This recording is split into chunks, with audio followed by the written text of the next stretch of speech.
All right, good morning or good afternoon, guys, because the only time you should be watching this really is right before we do our review. So we did this in class today. Make sure you guys have this filled out. You can use this on the test.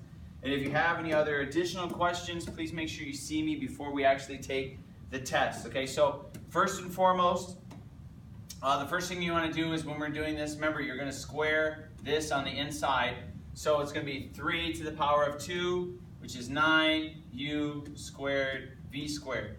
All right, same happens with this. Remember what this means is there are actually two of these equations written side by side, but we don't actually write it that way. Okay, so 2 to the power of 2 would be 4, x to the 6, y to the 4th.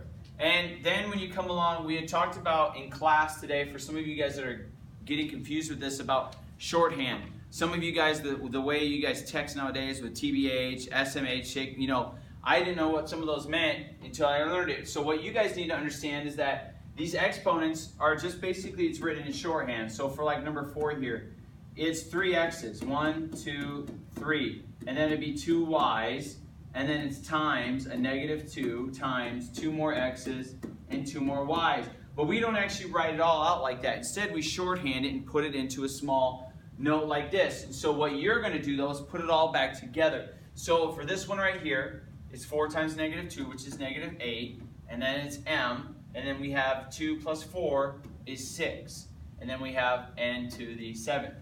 So same with here. I wrote this one all out. So negative and a negative is a positive. And then how many x's do we have? 1, 2, 3, 4, 5. And then how many y's? We have 4. So please make sure you know how to understand that. Number 5 is when we get into division setup. Okay? It would be 4 divided by 2, which is 2.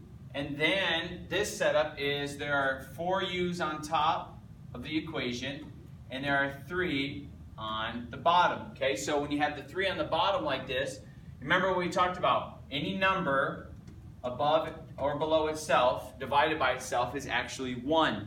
So you would cancel out this, cancel out that, and you're left with 1u on top. Do the same philosophy here, 2 on the top, 3 on the bottom, be left with 1 on the bottom. Number 6, distribute first. Okay, so 4, so it'd be 2 to the power of 4 is 16, b to the power of 4, and then 2 times 4, 8, a to the 8. Then you just transcribe the bottom over, okay? Then, next piece is to solve for the negative exponent, because you know you cannot keep this as negative, so you take it back up to the top.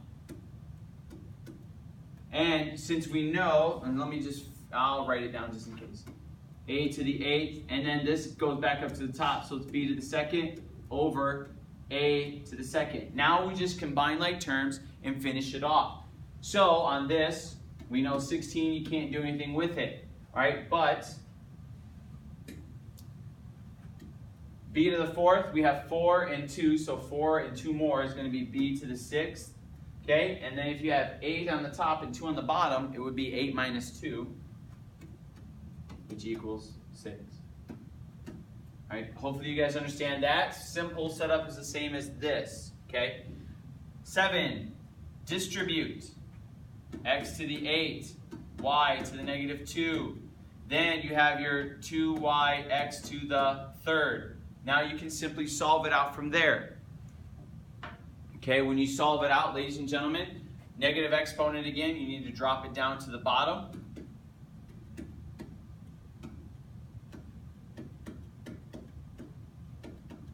Okay, now you combine the like terms. So on this, it would be combine the y's. So I know I got 2y to the 3rd on the bottom. And then I have 8 on top, 3 on the bottom. So it's 8 minus 3, which is x to the 5th. Okay, simple setup. Make sure you guys know. Anything to a 0 power is 1. So you can completely disregard that. 4y squared, x to the 4th. You guys know why. Distribute that 2 in. Last but certainly not least, distribute the 3, 2, m, n to the 3rd. Write that out times. Remember, this is all timesing. We just don't write the times number in there. 2 to the power of 3 is 8, and then m, so the 3 times 3 would be 9. Now you add the exponents together. So these you multiply. 16, add the exponents, and we only have one n to the third. We had talked about yesterday, and we did it in class. So in class, I will have the squares still written up. Square root of 4, 9, 16. So I'll make sure I write these 9, 16, 25, okay? And then I talked about square root of x, still the square root of x.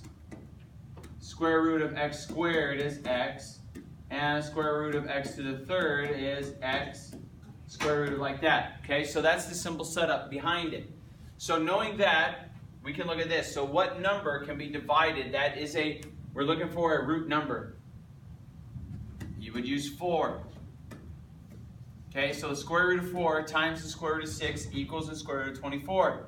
You can't solve this. We can't divide it by 4 or 9, so we just stop right here. But we can answer this. So this is 2 square root of 6. This radical here, out of this number, what can you divide this by? It would, of course, be 25. And then this would be 7. So can you simplify? Can 4 go into 7? No, it can't. So you know you're done at that point. So when you solve it, it's going to be 5, because the square root of 25 is 5, square root of 7, and there's your answer. Okay? Let me back that up a little bit. I'll put it up here. All right, 7. Next, 12. Same setup. Okay, we can put in here. I'm going to skip this one really quick. The big one is, this is 16 and 2 can go in there. So that means your answer is 4 square root of 2. So if I have a 4 here and square root of 2, I know if I have x to the third, by looking at this, I'm going to have an x come out, but I'm going to leave one behind. And then y squared is y. Okay. Next. 13.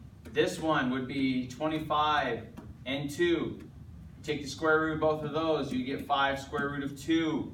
So you have 5 over here, square root of 2 over here. Now you do the same thing. I can pull out an x, but I have to leave one behind based on this principle. And then you can, y squared means you pull the y out all the way completely. There's your answer there. 14. 14, what number goes in? If you guys look in the upper right hand corner, it would be the number 9, okay? Square root of 9 times the square root of 7. So you can simplify this to 3 square root of 7. U squared be u, v squared would be v. There's your answer. Last but certainly not least, 64 is a perfect square. A squared, or a to the fourth. Okay, if you guys were to do that, it would be, you remember you're dividing it by 2, so that's a squared, b squared, and then c to the third would be, you take one out, but you leave it behind as well. So that's it for the review. Please make sure, if you guys need to watch this again, that you do. If I went too fast, watch yesterday's video as well on lesson 7.4.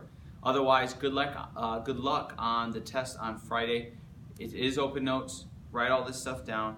Focus, study it up a little bit, and make sure you know what you're doing. If you need more practice, go in your book. Okay, try to see if you guys can go onto the lesson and do some of the homework and check your answers. Most of you have the app that will actually give you the right answer, but make sure you find the right answer first and then double check it using the app. Ladies and gentlemen, congratulations. We're almost done with chapter 7 and almost at Christmas break. Have a great day.